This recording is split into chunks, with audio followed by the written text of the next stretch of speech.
రే ఎవర్రా నువ్వు? ఇదేమైనా ఫ్రీగా తినే చోట అనుకున్నావా? బిల్లు కట్టల్లా. కడతాను. ఎందుకు కట్టనక్క? ఏంది నువ్వు కడతావా? బాగా తినేసి బిల్లు కట్టకుండా పోయే రకం నువ్వు. ఏంటి మేడం, బట్టలను చూసి మీరు మనిషిని అంచనా వేస్తారా?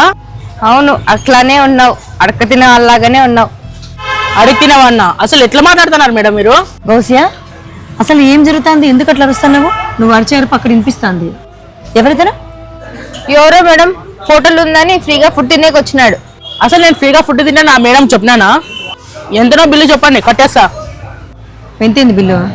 1000 రూపాయలు అయింది మేడం. 1000 rupees sir. వేస్తా చూడండి.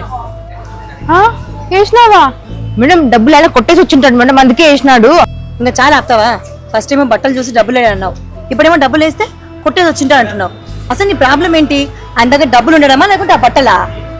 నాకు వేరే కస్టమర్స్ నుంచి చాలా కంప్లైంట్లు వచ్చినాయి నువ్వు మనిషిని బట్టి సర్వీస్ చేస్తావని. అది తెలుసుకోనికే నీకు టెస్ట్ పెట్టినాను. ఏంది మేడం టెస్ట్ పెట్టినారా? తను ఎవరనుకున్నావు? నా బ్రదరు. మేడం మీ తమ్ముడా? Sir sir sir sorry sir, తప్పైపోయింది సార్, క్షమించండి సార్. చూసినావా నా బ్రదర్ అనేసరికి ఎలా మాట్లాడుతున్నావు?